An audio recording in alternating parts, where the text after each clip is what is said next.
আল্লাহর পয়গম্বর সাল্লাল্লাহু আলাইহি সাল্লামের সাহাবী হযরত বারা ইবনে তালহা রাদিয়াল্লাহু তাআলা আনহু, হযরত বারা ইবনে তালহা রাদিয়াল্লাহু তাআলা আনহু আল্লাহর পয়গম্বর সাল্লাল্লাহু আলাইহি সাল্লামের দরবারে আসছেন। আল্লাহর পয়গম্বর নসিহত করতেছেন, নসিহত শেষ হয়ে গেছে। হযরত বারা রাদিয়াল্লাহু তাআলা আনহু চলে যাবেন, রাস্তা চলতেছেন, কিন্তু তাকায় দেখেন তার ছোট্ট শিশু 7-8 বছরের ছোট্ট শিশু তালহা, হযরত তালহা কিন্তু আল্লাহর পয়গম্বরের দরবার থেকে ওঠে না। বাবা ডাকতেছে, তালহা তুমি কি যাবে না নাকি বাড়িতে? তালহা বলতেছে, ওগো বাবা, আমি রসুলের কাছে আসছি, রসুলের দরবারে আসছি গো বাবা, রসুলের দরবার থেকে আমি এখন যাব না। সমস্ত প্রশংসা ও তারিফ সেই মহান আল্লাহ পাক রব্বুল আলামিনের জন্য, যেই মহান আল্লাহ তাআলা আমাদেরকে বিশ্বনবী জনাবে পাক মুহাম্মদুর রাসূলুল্লাহ সাল্লাল্লাহু আলাইহি সাল্লামের জীবনী জানার জন্য, যেই মহান আল্লাহ তাআলা আমাদেরকে সমস্ত কাজ থেকে বিরত রেখে এই মহতী মজলিসে আসার জন্য, বসার জন্য এবং আল্লাহর নবী সাল্লাল্লাহু আলাইহি সাল্লামের জীবনী থেকে কিছু শেখার জন্য যেই মহান মালিক আমাদেরকে সময় করে দিয়েছেন, সুযোগ করে দিয়েছেন, সেই মহান মালিকের দরবারে সকলেই শুকরিয়া আদায় করি আলহামদুলিল্লাহ। সম্মানিত উপস্থিতি, আপনারা এমন মজলিসে এসে বসতে পেরে খুশি না বেজার? জোরে বলেন না যে খুশি? এই জন্য শুকরিয়া আদায় করেন তো আলহামদুলিল্লাহ। আপনারা খুশি তো? আর খুশি না হয়ে তো উপায় নাই, কারণ এমন মানব, মহামানবের জীবনী জানার জন্য এসেছি, যেই মহামানবের জীবনে বিন্দু মাত্র কোনো ভুল নাই। সুবহানাল্লাহ বলে। তাহলে সেই মহান মানবের জীবনী জানবো, এটা তো আমাদের জন্য সৌভাগ্য। এটা কি বলেন? সৌভাগ্য। আল্লাহ তাআলা যারে তারে, যাকে তাকে তো আল্লাহ তাআলা এর জন্য কবুল করে না। এলাকার মধ্যে অনেক মানুষ আছে না, একটু কথা বলবেন, যে এলাকার মধ্যে আরো অনেক মানুষ আছে কিন্তু আল্লাহ তাআলা কবুল করেন নাই। কিন্তু আপনারা যাদেরকে আল্লাহ তাআলা বাছাই করে কবুল করেছেন, শুধুমাত্রই তারাই আসতে পেরেছেন, অন্য কেউ আসতে পারে? এই জন্য আপনারা খুশি? একটু খুশি, একটু আনন্দ প্রকাশ করব উচ্চ আওয়াজে, ইনশাআল্লাহ। পারা যাবে তো? সকলে বলেন আলহামদুলিল্লাহ, মাশাআল্লাহ। সম্মানিত উপস্থিতি, আমরা আগেই জেনেছি যে আমাদের আজকের অনুষ্ঠান, আজকের প্রোগ্রাম, এটা হলো বিশ্বনবী হযরত মুহাম্মদ সাল্লাল্লাহু আলাইহি সাল্লামের জীবনী জানার জন্য, সিরাত জানার জন্য। তো বিশ্বনবী সাল্লাল্লাহু আলাইহি সাল্লাম পৃথিবীর মধ্যে সর্বপ্রথম যেই সময় আগমন করেছিলেন, সেই মাসটির নাম ছিল রবিউল আউয়াল। কি মাস বলেন? রবিউল আউয়াল। রবি অর্থ হলো ফসলের মৌসুম, মৌসুম। যেহেতু আল্লাহ পাক রব্বুল আলামিন তার বন্ধুকে এই মাসে আগমন করেছেন, পাঠাইছেন, আর এই মাসে আরবের মধ্যে ওই সময় বিভিন্ন ফলের মৌসুম ছিল, আর এই আনন্দ উল্লাসের মধ্যে আল্লাহ তাআলা তার রসুলকে পৃথিবীর মধ্যে প্রেরণ করেছেন। এই আনন্দে মক্কার লোকেরা ওই সময় এই মাসের নাম দিয়েছেন রবিউল আউয়াল। সুবহানাল্লাহ বলে। আবার এই মাসে আল্লাহ রসুল সাল্লাল্লাহু আলাইহি সাল্লামের ওয়াফাত হয়েছে, আপনারা জানেন। তো এই জন্য এই মাসের গুরুত্ব, তাৎপর্য আর ফজিলত অনেক বেশি। সম্মানিত উপস্থিতি, আমরা আজকে এমন কিছু বিষয় আমি আপনাদেরকে বলবো, এমন কিছু তথ্য দিব যেগুলো আসলে আমাদের দায়িত্ব, আমাদের কর্তব্য। উলামায়ে কেরাম বলেন, যদি কোনো বান্দা, যদি কোনো উম্মাত আল্লাহর নবীর প্রতি কমপক্ষে যদি 6টি হক আদায় করে, 6টি দায়িত্ব পালন করে, তাহলে আশা করা যায় পরকালে আল্লাহর নবীর সুপারিশ আমাদের জন্য ওয়াজিব হয়ে যাবে। সুবহানাল্লাহ বলে। কয়টি কাজ? কয়টি দায়িত্ব? 6টি। একটু কথা বলবেন, কয়টি দায়িত্ব বাবা? 6টি দায়িত্ব। 6টি দায়িত্বের মধ্যে প্রথম দায়িত্ব যেটি, সেটি হলো আল্লাহর রাসূল সাল্লাল্লাহু আলাইহি ওয়াসাল্লামের জীবনী জানা। সুবহানাল্লাহ বলে। আল্লাহ রাসূলের জীবনী জানা। আর এই লক্ষ্যে আমাদের এই যে উদ্যোগে যারা উদ্যোগ নিয়েছেন, তাদের উদ্দেশ্য এটাই যে আল্লাহর নবীর জীবনী যেন আমরা সবাই জানি। আমরা অনেকের জীবনী জানি না, কথা বলেন। আমরা অনেকের জীবনী জানি ভাই, আমরা কিন্তু রাসূলের জীবনী জানি। আমরা অমুকের জীবনী জানি, অমুকের জীবনী জানি, কিন্তু যদি বলা হয় বলেন তো আল্লাহ রাসূলের জীবনী কয়টা জানেন, তখন আমরা চুপ হয়ে যাই। তার মানে আমরা আল্লাহ রাসূল সাল্লাল্লাহু আলাইহি সাল্লামের জীবনী জানি না। এটা আমাদের জন্য দুর্ভোগ, কষ্টের বিষয়। এটা তো আমাদের দায়িত্ব, এটা তো আমাদের কর্তব্য যে আমরা উম্মতে মুহাম্মাদী হিসাবে, আমরা যেহেতু আখির জামানার পয়গম্বরের উম্মত, এই জন্য আমরা উম্মত হিসেবে আমার দায়িত্ব হলো, আপনার দায়িত্ব হলো আল্লাহ নবী সাল্লাল্লাহু আলাইহি সাল্লামের জীবনী জানা। তিনি কেমন ছিলেন, কেন পৃথিবীতে আগমন করলেন, কেনই বা আল্লাহ তাআলা তিনাকে এই পৃথিবীতে পাঠাইলেন, এগুলো জানা এটা আপনার দায়িত্ব। 1 নম্বর দায়িত্ব কি বলেন? একটু শোনেন, কথাগুলো একটু মুযাকারা, যাতে করে আপনারাও বুঝেন, আমিও যেন বুঝতে পারি না আপনি কথাগুলো বুঝতেছেন। এই জন্য একটু হ্যাঁ না বলবেন ইনশাআল্লাহ। এতটুকু বলতে পারবেন ইনশাআল্লাহ। তাহলে 1 নম্বর দায়িত্ব কি? আল্লাহ নবী সাল্লাল্লাহু আলাইহি সাল্লামের জীবন চরিত্র জানা। তো এই জন্য কেন আমরা রাসূলের জীবনী জানব? কারণ রাসূলের জীবনী যদি না জানি, বলেন তো আমরা কি এই পৃথিবীতে সারা জীবন থাকব? আমরা কি পৃথিবীতে সারা জীবন থাকব? আমাদেরকে কিন্তু চলে যাইতে হবে। আর চলে যাওয়ার সঙ্গে সঙ্গে যখন আমি আপনি কবরে যাব, কবরে যাওয়ার সঙ্গে সঙ্গে কিন্তু আপনাকে কয়টা প্রশ্ন করা হবে? কথা বলেন। তার মধ্যে একটি প্রশ্ন আছে না নাই যে মান ওমান নাবিয়ুকা, তোমার নবীকে, এই প্রশ্ন করা হবে কিনা? কথা বলেন, হবে কিনা? যদি বলেন, এখন যদি আপনার আমার জীবনে যদি রাসূলের সুন্নাত, রাসূলের মহাব্বত, রাসূলের অনুকরণ যদি আমার জীবনের মধ্যে না থাকে, বলেন তো ভাই ওই দিন কি পয়গম্বর, ওই দিন কি আমার রাসূল ওই দিন আমাদের জন্য সুপারিশ করবে? কথা বলেন, সুপারিশ করবে? করবে না। এই জন্য আল্লাহ নবী সাল্লাল্লাহু আলাইহি সাল্লামের জীবনী জানা, তিনি কে, কি ছিল তেনার জীবন চরিত্র, কেন তিনি পৃথিবীতে আগমন করলেন, এটা আমাদের জানার দরকার। মনোযোগ করে সহকারে কথাগুলো শুনবে। তো তিনি কে, এ ব্যাপারে স্বয়ং আল্লাহ তাআলা নিজেই তার রাসূলের ব্যাপারে কোরআনুল কারীমের মধ্যে আয়াত নাজিল করে দুনিয়ার সমস্ত মানুষদেরকে জানায় দিয়েছেন, আমার বান্দা তোমরা যারা দুনিয়াতে আসো, তোমরা জেনে নাও আমার রাসূল কে, আমি তার পরিচয় কোরআনুল কারীমের মধ্যে উঠাইয়া দিলাম। সুবহানাল্লাহ বলে। মুসলমান ভাইরা আমার, আল্লাহ পাক রব্বুল আলামিন তার রাসূলের পরিচয়, তার রাসূল কে ছিলেন, কেমন ছিলেন, তার রাসূলের বিস্তারিত বিবরণ আল্লাহ পাক কোরআনুল কারীমের মধ্যে ঘোষণা করে দিয়েছেন।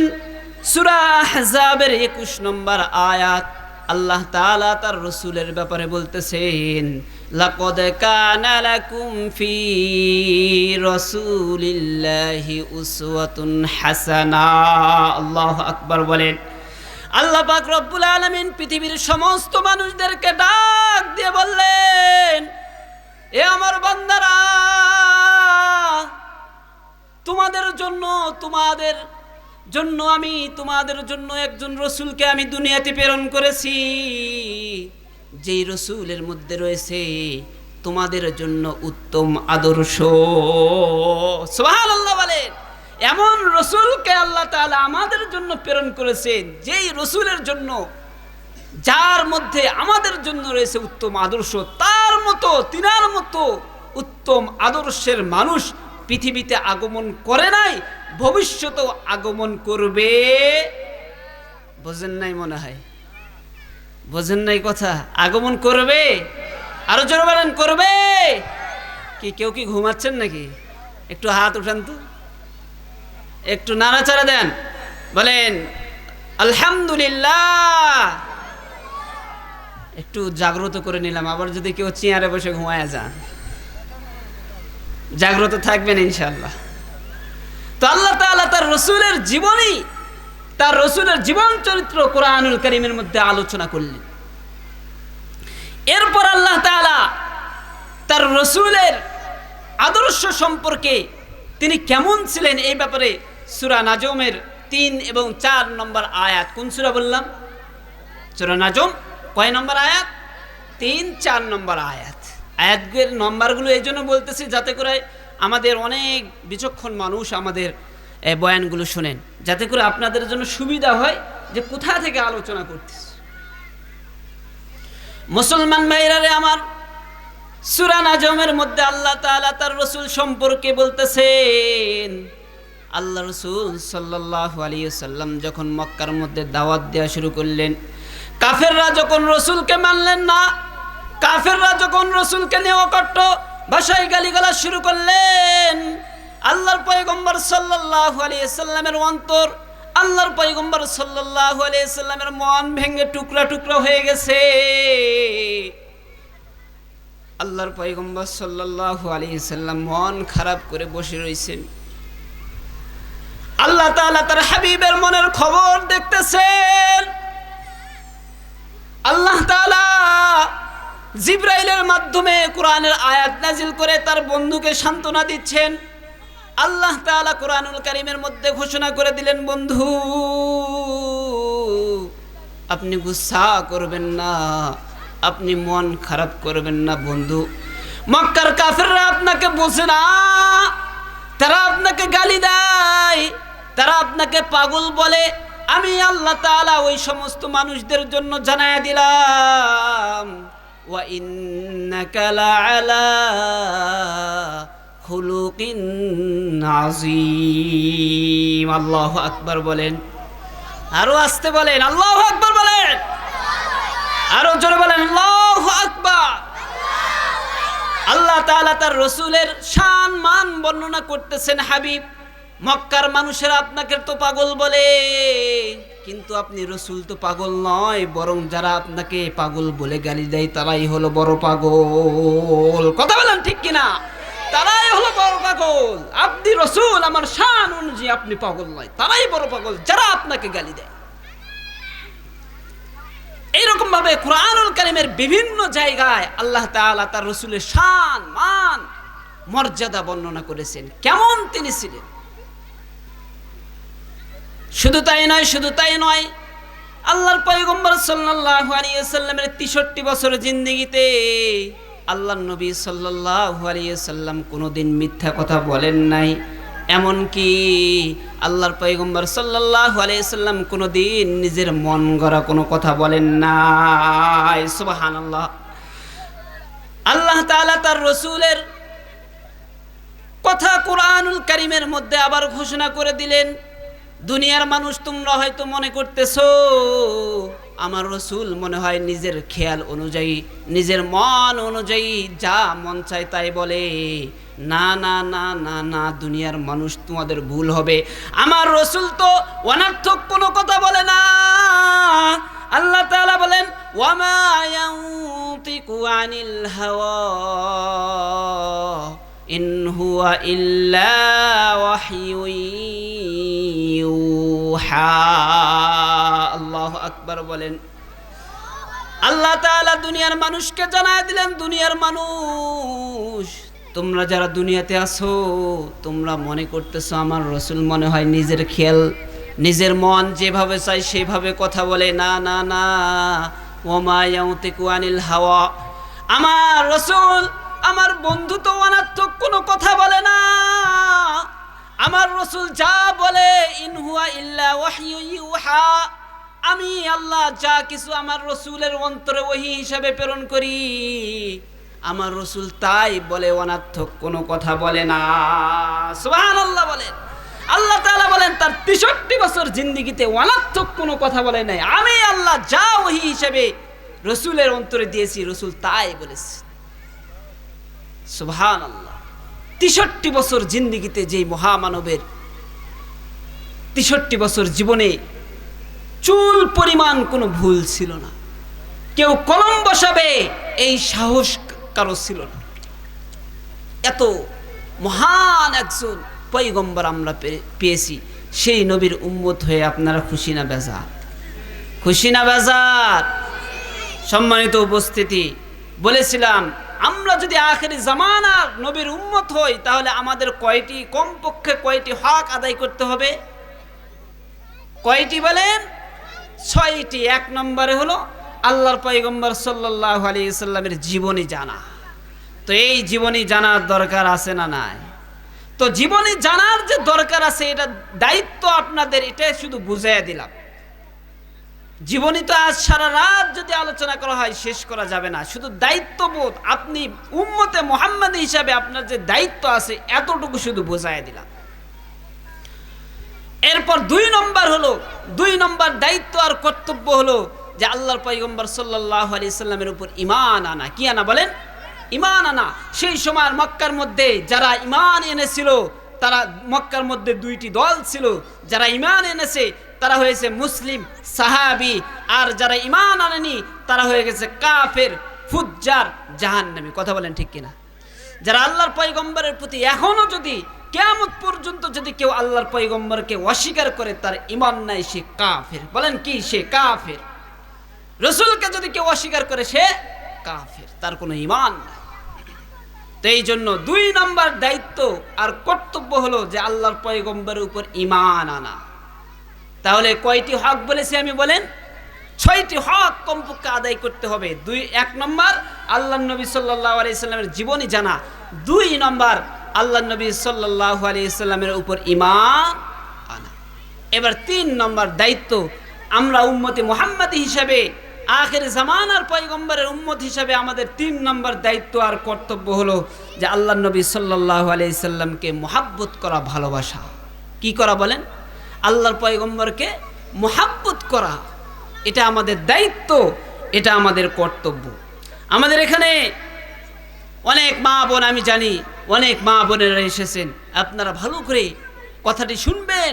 আল্লাহ নবী সাল্লাল্লাহু আলাইহি সাল্লামকে শুধু পুরুষরাই মহাব্বত করতেন তা নয়, নারীরাও মহাব্বত করতেন। সুবহানাল্লাহ বলেন। শুধু নারীরা মহাব্বত করতেন তা নয়, বাচ্চারা, ছোট্ট ছোট্ট শিশুরা, কচিকাঁচা বাচ্চারাও আল্লাহর পয়গম্বর সাল্লাল্লাহু আলাইহি সাল্লামকে মহাব্বত করতেন, বড় মহাব্বত করতেন। কেমন মহাব্বত করতেন এই কথা আপনাকে বলে আমি বুঝাইতে পারবো না। এত মহাব্বত, নিজের কলিজার চেয়ে বেশি মহাব্বত করতেন, নিজের সন্তানের চেয়ে বেশি মহাব্বত করতেন, নিজের আপনজন থেকে বেশি মহাব্বত করতেন, নিজের সম্পদ থেকে বেশি মহাব্বত করতেন। এটা ছিল সাহাবায়ে কেরাম রাদিয়াল্লাহু তাআলা আনহুম, তাদের হাল। এই জন্যই তো আল্লাহর পয়গম্বর সাল্লাল্লাহু আলাইহি সাল্লাম হাদিসের মধ্যে বলেন, আল্লাহর পয়গম্বর সাল্লাল্লাহু আলাইহি সাল্লাম হাদিসের মধ্যে বলেন, লা ইউমিনু আহাদুকুম হাত্তা আকুনা আহাব্বা ইলাইহি মিন ওয়ালিদিহি ওয়া ওয়ালাদিহি ওয়ান নাসি আজমাইন। আল্লাহর পয়গম্বর সাল্লাল্লাহু আলাইহি সাল্লাম সরকার দু আলম নবী, বিশ্ব নবী মুহাম্মদুর রাসূলুল্লাহ সাল্লাল্লাহু আলাইহি সাল্লাম সমস্ত উম্মতদেরকে জানায় দিলেন, উম্মতেরা শোনো শোনো, ভালো করে শুনে নাও। লা ইউমিনু আহাদুকুম হাত্তা আকুনা হাব্বা ইলাইহি মিন ওয়ালিদিহি, তোমাদের মধ্যে কোনো উম্মত ততক্ষণ পর্যন্ত পরিপূর্ণ মুমিন হতে পারবে না যতক্ষণ পর্যন্ত সে তার সন্তান, পরিবার পরিজন, স্ত্রী, আহলিয়া, এক কথায় সমস্ত কিছুর তুলনায় আমি রসুলকে যতক্ষণ পর্যন্ত সে বেশি মহাব্বত করতে পারবে না ততক্ষণ পর্যন্ত সে পরিপূর্ণ মুমিন হতে পারবে না। আল্লাহর পয়গম্বরের হাদিস, সন্তান, পরিবার পরিজন, সম্পদ সব কিছুর তুলনায় আল্লাহর পয়গম্বরকে যদি কেউ বেশি মহাব্বত না করে, যদি বেশি ভালো না বাসে, তাহলে সে পরিপূর্ণ মুমিন হতে পারবে।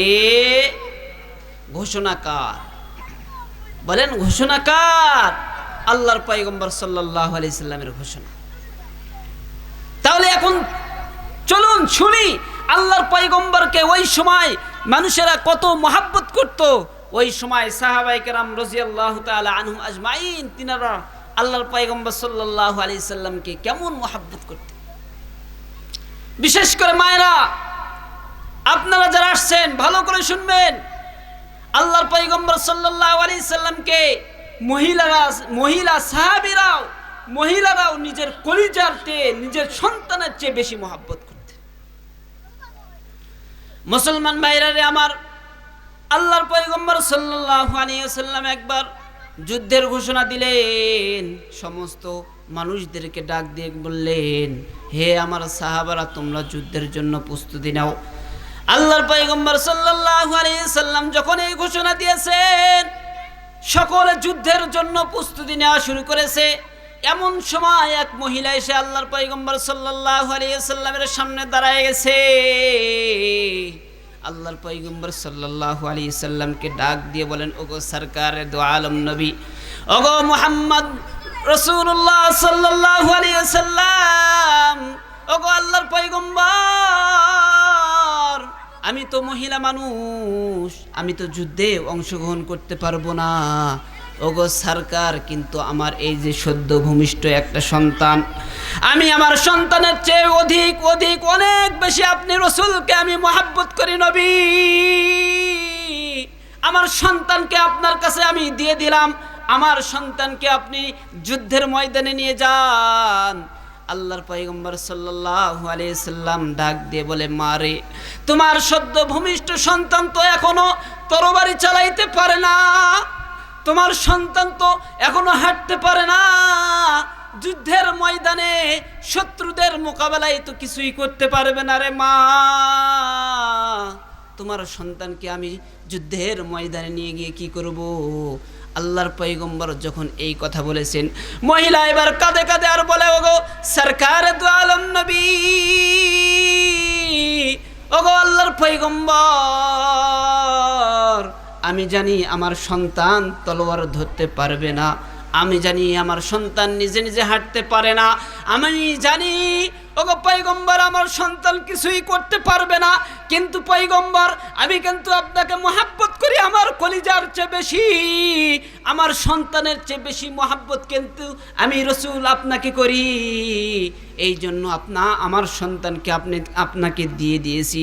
ওগো পয়গম্বর, আমি জানি চতুর্দিক থেকে আপনাকে লক্ষ্য করে, আপনাকে টার্গেট করে যখন ওগো পয়গম্বর তীর নিক্ষেপ করবে, আমি জানি আমার সন্তান তীরটা ঠেকাইতে পারবে না, কিন্তু আমি জানি ওগো পয়গম্বর যেই দিক থেকে আপনাকে তীর নিক্ষেপ করবে, সেই দিকে আমার সন্তানকে আপনি ঢাল হিসাবে ব্যবহার করবেন। তীর যদি লাগে আমার সন্তানকে লাগবে, ওগো পয়গম্বর আপনার গায়ে যেন চুলের আসর না লাগে। আল্লাহু আকবার বলেন। তাদের কলিজার চেয়ে বেশি মহব্বত করতেন পয়গম্বরকে, সন্তানের চেয়ে বেশি মহব্বত করতেন তারা। এই ছিল সাহাবায়ে কেরাম রাদিয়াল্লাহু তাআলা আনহুম আজমাইনের যুগে মায়েদের কুরবান রসুলের জন্য, মায়েদের ভালোবাসা রসুলের জন্য। শুধু তাই নয়, ছোট্ট ছোট্ট শিশুরা আল্লাহর পয়গম্বর সাল্লাল্লাহু আলাইহি সাল্লামকে কত মহব্বত করতেন। আল্লাহর পয়গম্বর সাল্লাল্লাহু আলাইহি সাল্লামের সাহাবী হযরত বারা ইবনে তালহা রাদিয়াল্লাহু তাআলা আনহু, হযরত বারা ইবনে তালহা রাদিয়াল্লাহু তাআলা আনহু আল্লাহর পয়গম্বর সাল্লাল্লাহু আলাইহি সাল্লামের দরবারে আসছেন। আল্লাহর পয়গম্বর নসিহত করতেছেন, নসিহত শেষ হয়ে গেছে, হযরত বারা রাদিয়াল্লাহু তাআলা আনহু চলে যাবেন, রাস্তা চলতেছেন, কিন্তু তাকায় দেখেন তার ছোট্ট শিশু 7-8 বছরের ছোট্ট শিশু তালহা, হযরত তালহা কিন্তু আল্লাহর পয়গম্বরের দরবার থেকে ওঠে না। বাবা ডাকতেছে, তালহা তুমি কি যাবে না নাকি বাড়িতে? তালহা বলতেছে, ওগো বাবা, আমি রসুলের কাছে আসছি, রসুলের দরবারে আসছি গো বাবা, রসুলের দরবার থেকে আমি এখন যাব না।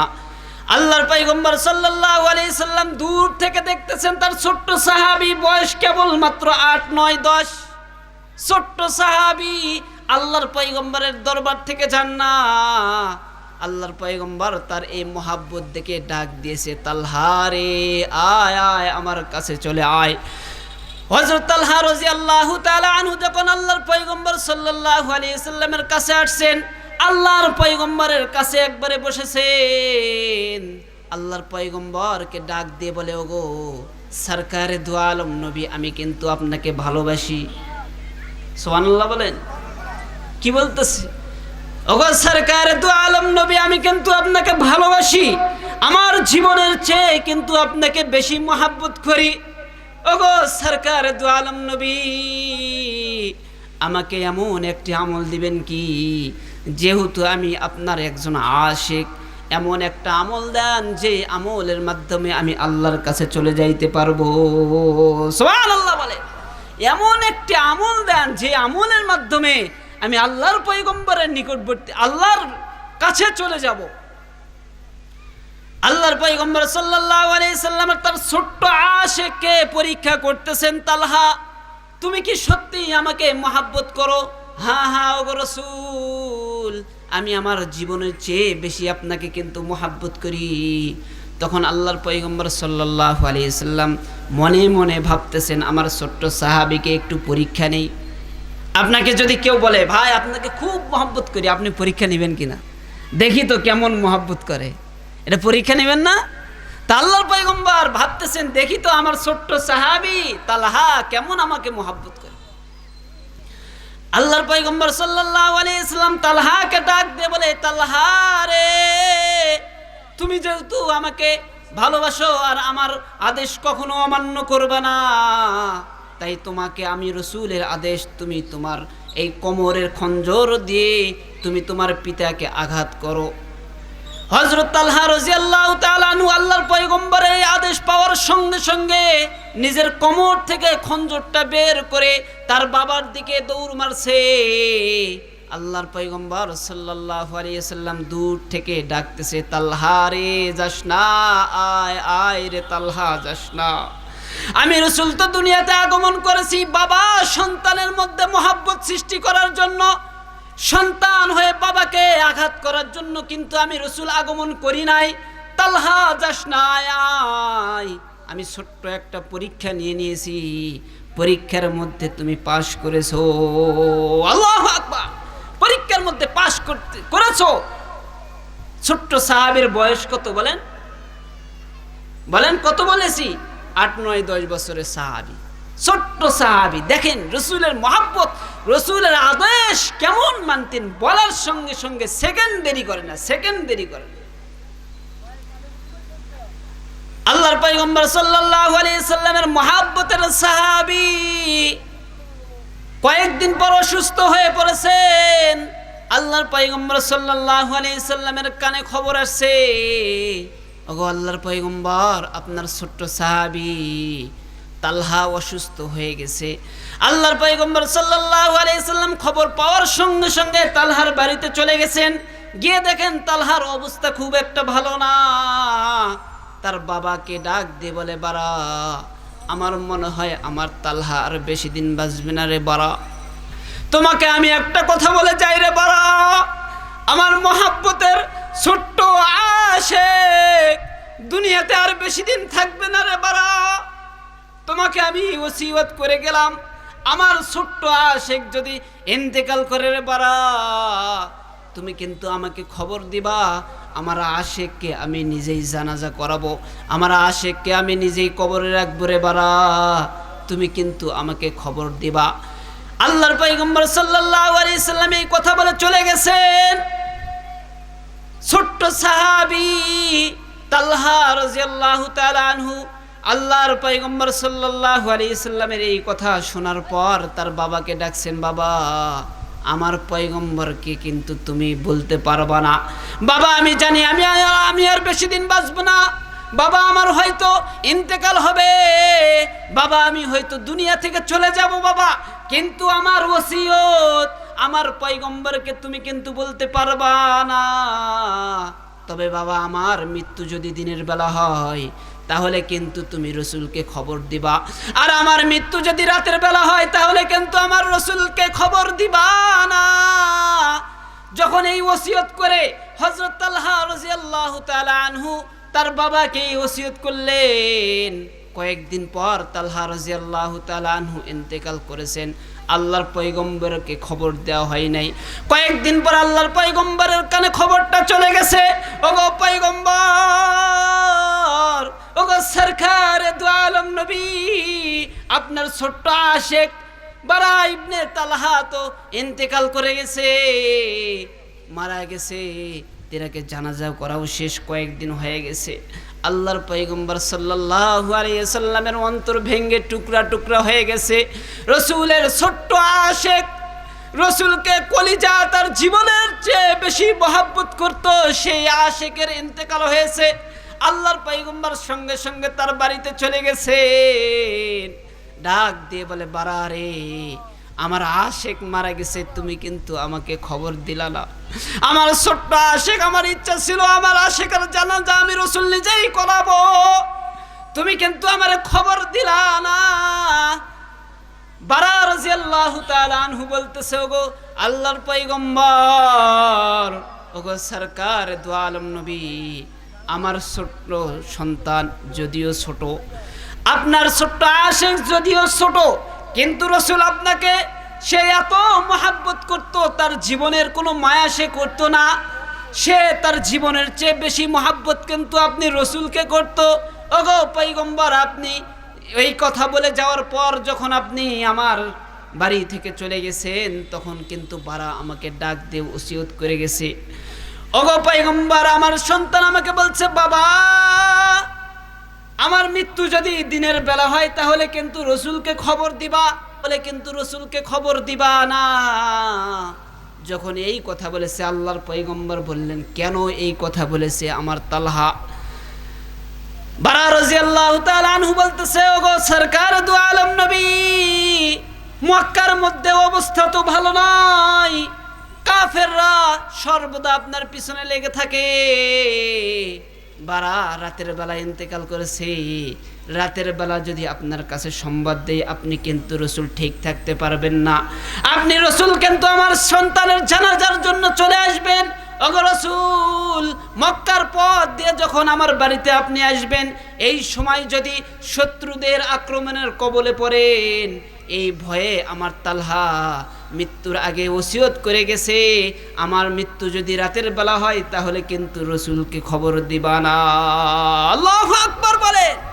রসুলকে কেন কত মহাব্বত করতেন। হায় আফসোস, আমরা রসুলকে কতটুকু মহাব্বত করি। ছোট্ট বেলা 8-10 বছরের সন্তান, রসুল রাতের বেলা যদি জানাজায় আসে, রসুলের ক্ষতি হইতে পারে, রসুলকে কেউ আক্রমণ করতে পারে, এই ভয়ে আল্লাহর পয়গম্বর সাল্লাল্লাহু আলাইহি সাল্লামকে তার মৃত্যুর আগে ওসিয়ত করে গেছেন যেন না আসা হয়। তাহলে কেমন রসুলকে মহাব্বত করতেন বলেন, কেমন রসুলকে মহাব্বত করতেন। আমরা কতটুকু রসুলকে মহাব্বত করি, কতটুকু মহাব্বত করি। আমরা কি রসুলের জন্য নিজেদের পরিবার ছাড়তে পারবো? অর্থ সম্পদকে ছাড়তে পারবো? মা হয়ে সন্তানকে কি রসুলের জন্য কুরবানি দিতে পারবো? পারবো না, অসম্ভব, আমরা পারবো না। তাহলে দায়িত্ব কয়টা বলেছিলাম? 6টি দায়িত্ব বলেছিলাম, 3টি হয়েছে। 4 নম্বর দায়িত্ব, আমাদের মেহমান আসছে, কথা লম্বা করব না, এখনই শেষ করে দিব। 4 নম্বর দায়িত্ব হলো যে পৃথিবীর মধ্যে এমন একটি আমল আছে রসুলের উপর, যে আমলটা শুধু আমরা মানুষ করি তা নয়, বরং আল্লাহ এবং তার সমস্ত ফেরেশতারা ওই আমলে শরীক থাকেন। সুবহানাল্লাহ বলে। গুরুত্বপূর্ণ একটি আমল, সূরা আহজাবের 56 নম্বর আয়াত। এই আয়াতের মধ্যে আল্লাহ তাআলা এই আমলটির কথা বলেছেন। আমরা কিন্তু খাই, ফেরেশতারা খায় না, আল্লাহ তাআলা খান না। আমরা অনেক কাজ করি পৃথিবীর মধ্যে, ফেরেশতারা কিন্তু আমাদের কাজে শরীক থাকেন না, আল্লাহ তাআলাও কিন্তু শরীক থাকেন না। কিন্তু দরুদের আমল, আল্লাহ রসুলের প্রতি দরুদ পড়া, এটা এমন একটি আমল যে আমলের মধ্যে স্বয়ং আল্লাহ তাআলাও শরীক থাকেন। সুবহানাল্লাহ বলে। আল্লাহ তাআলা বলতেছেন, ইন্নাল্লাহা ওয়া মালাইকাতাহু ইউসাল্লুনা আলান নাবিয়্যি ইয়া আইয়ুহাল্লাযীনা আমানু সাল্লু আলাইহি ওয়া সাল্লিমু তাসলিমা। আল্লাহু আকবার বলেন। এই আয়াত আপনারা জানেন কিনা? প্রসিদ্ধ একটি আয়াত, নিশ্চয় ইন্নাল্লাহ ওয়া মালাইকাতাহু, নিশ্চয় আল্লাহ এবং তার ফেরেশতারা ইউসাল্লুনা আলান নবী, রাসূলের প্রতি দরুদ পড়েন। ইয়া আইয়ুহাল্লাযীনা আমানু, হে ঈমানদাররা, সাল্লু আলাইহি ওয়া সাল্লিমু তাসলিমা, তোমরাও আমার রাসূলের প্রতি দরুদ পড়ো। সুবহানাল্লাহ বলেন। আল্লাহ তাআলা আমল শিখায় দিলেন মানুষদেরকে, তোমরাও রাসূলের উপর দরুদ পড়ো। আমার মায়েরা এখানে আছে এবং বাবারা, ভাইয়েরা যারা আছেন, সকলের কাছে আমার অনুরোধ থাকবে যে ছোট্ট একটি আমল আল্লাহর রসুলের নিকটবর্তী হওয়া, আল্লাহর রসুলের সুপারিশ পাওয়ার একটি মাধ্যম হতে পারে যে রসুলের প্রতি দরুদ পড়া। কি পড়া বলেন? জোরে বলেন, কি পড়া? আচ্ছা বলেন, দরুদ পড়তে কয়দিন লাগবে? কয়দিন লাগবে? কয় ঘন্টা লাগবে? সর্বোচ্চ 1 থেকে 2 মিনিট। আপনি বসে থেকেও পড়তে পারবেন, বাজারে ঘুরতে ঘুরতেও পড়তে পারবেন, অফিসে আছেন লিখতেছেন এরপরও বলতে পারবেন এই দরুদ সাল্লাল্লাহু আলাইহি ওয়াসাল্লাম। সকলে বলেন সাল্লাল্লাহু আলাইহি ওয়াসাল্লাম। জোরে বলেন সাল্লাল্লাহু আলাইহি ওয়াসাল্লাম। হলো না? আপনারা মনে হয় মন খারাপ। একটু রসুলের প্রেমে একটু জোরে আওয়াজে বলি সাল্লাল্লাহু আলাইহি ওয়াসাল্লাম। আবার বলি সাল্লাল্লাহু আলাইহি ওয়াসাল্লাম। রসুলের প্রেমে বলেছি। কার প্রেমে বলেন? অনেকের প্রেমে পড়ে তো জীবন শেষ হয়ে গেছে। রসুলের প্রেমে একবার পড়েন, জীবন পরিবর্তন হবে। সুবহানাল্লাহ বলেন। রসুলের প্রেমে একবার পড়েন, 1 বছর রসুলের প্রেমে কাটায় দেন, জীবন পরিবর্তন হয়ে যাবে। অনেকের প্রেমে পড়েছেন, জীবন নষ্ট হয়ে গেছে, 40, 50, 60, 70 বছর হায়াত ক্ষয় করে ফেলেছে, পরিবর্তন জীবনে আসে নাই। রসুলের প্রেমে 1 বছর সময় লাগা, দেখেন আপনি চেঞ্জ হয়ে যাবে, আপনার মধ্যে পরিবর্তন আসবে বাবা। এই জন্য ছোট্ট একটা আমল দিলাম, এই আমলটা মনে রাখবেন ইনশাআল্লাহ, দরুদের আমল। তাহলে কয়টি দায়িত্ব বলেছি? 6টি। 1 নম্বর ছিল আল্লাহর নবী সাল্লাল্লাহু আলাইহি সাল্লামের জীবনী জানা। 2 নম্বর আল্লাহ নবী সাল্লাল্লাহু আলাইহি সাল্লামের উপর ঈমান আনা। 3 নম্বর দায়িত্ব যে আল্লাহ নবী সাল্লাল্লাহু আলাইহি সাল্লামকে অনুসরণ করা, মুহাব্বত করা। 4 নম্বর দায়িত্বের কথা বললাম যে আল্লাহ নবী সাল্লাল্লাহু আলাইহি সাল্লামের উপর দরুদ পড়া, সর্বদাই দরুদ পড়া। আরেকটি 5 নম্বর হলো যে আল্লাহ নবী সাল্লাল্লাহু আলাইহি সাল্লামের সুন্নাতগুলো অনুসরণ করা। কেন আমরা সুন্নাত অনুসরণ করব? কেন করব? আল্লাহর পয়গম্বর সাল্লাল্লাহু আলাইহি সাল্লাম বলেন, মাউ তামাসসাকা বিসুন্নতি ইনদা ফাসাদি উম্মতি ফালাহু মিয়াতু আজরি শাহীদ। আল্লাহর পয়গম্বর সাল্লাল্লাহু আলাইহি সাল্লাম উম্মতদেরকে বললেন, এই আমার উম্মতেরা, আমার উম্মতের মধ্যে যখন আমলের দুর্ভিক্ষ হবে, যখন মানুষেরা নামাজ পড়বে না, রোজা করবে না, মানুষেরা ইবাদত করবে না, আমার সুন্নতকে মানবে না, সুন্নতের মধ্যে দুর্ভিক্ষ দেখা দিবে, মানুষরা রসুলের অনুসরণ করবে না, ওই সময় যদি আমার কোনো আশিক, আমার কোনো যদি উম্মত যদি আমার উপর দরুদ পড়ে, আমার সুন্নতগুলো যদি অনুসরণ করে, একটা সুন্নতের উপর যদি আমল করে, আল্লাহর পয়গম্বর সাল্লাল্লাহু আলাইহি সাল্লাম ঘোষণা দিলেন 1000 শহীদের সব তার আমল নামায় দান করবেন। সুবহানাল্লাহ বলেন। কি খুশি হন নাই? আর একটু জোরে খুশি প্রকাশ করি, বলেন সুবহানাল্লাহ। তাহলে দায়িত্ব কয়টি হয়েছে? 5টি। আর একটি দায়িত্ব বলে আমি আমার আলোচনা শেষ করব। 5 নম্বর দায়িত্ব হলো আল্লাহর পয়গম্বর সাল্লাল্লাহু আলাইহি সাল্লাম বিদায় হজের মধ্যে বলে গেছেন, বাল্লিগু আন্নি ওয়ালাউ আয়া। আমার উম্মতেরা, তোমরা কিন্তু আমি রসুলকে পাবা না, তোমরা কিন্তু উমর পাবা না, তোমরা কিন্তু উসমান পাবা না, তোমরা কিন্তু আবু বকর পাবা না, আলী পাবা না, কিন্তু কিয়ামত পর্যন্ত আমার উম্মতের মধ্যে একদল জামাত থাকবে যারা সর্বদাই মানুষদেরকে দ্বীনের পথে ডাকবে, যারা আমার কথাগুলো, আমার ভাষাগুলো তোমাদের কাছে পৌঁছে দিবে। সুবহানাল্লাহ বলেন। এটা হলো যে দায়িত্ব নিয়ে আল্লাহর পয়গম্বরের বাল্লিগু আন্নি ওয়ালাউ আয়া, যা শিখেছি এটা পৌঁছে দেওয়া। এটা কি পড়া বলেন? পৌঁছে দেয়। আজকে আমরা আলোচনা এই কমপক্ষে এই দায়িত্বটার উপর আমাদের সকলের আমল হবে, সকলের আমল হবে। আমরা করবো তো ইনশাল্লাহ। এই দায়িত্বের উপর আমলটা কিভাবে করব? যে আমরা জেনেছি ছোট্ট একটা আমল, যে রসুলের উপর দরুদ পড়া। এই দরুদ আমরা যারা উপস্থিত আছি, সর্বপ্রথম আমাদের বাড়িতে গিয়ে আমাদের পরিবার পরিজনদেরকে জানাবো যে রসুলের উপর দরুদ পড়ো।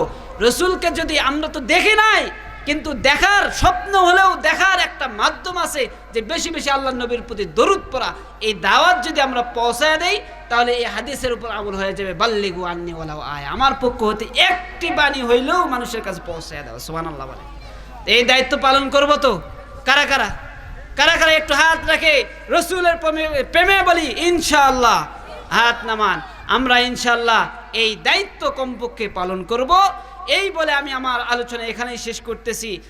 যে 6টি দায়িত্বর কথা, কর্তব্যের কথা বললাম, আলোচনা তো অনেক, কিন্তু এই 6টি দায়িত্ব যেন আমরা আদায় করে আল্লাহর রসুলের আশিক হতে পারি, আল্লাহর রসুলের যেন প্রেমিক হতে পারি। আল্লাহ তাআলা সেই তৌফিক দান করুক। সকলে বলুন আমিন। ওয়া আখির দাওয়ানা আলহামদুলিল্লাহি রাব্বিল আলামিন। আসসালামু আলাইকুম ওয়া রাহমাতুল্লাহি ওয়া বারাকাতুহু।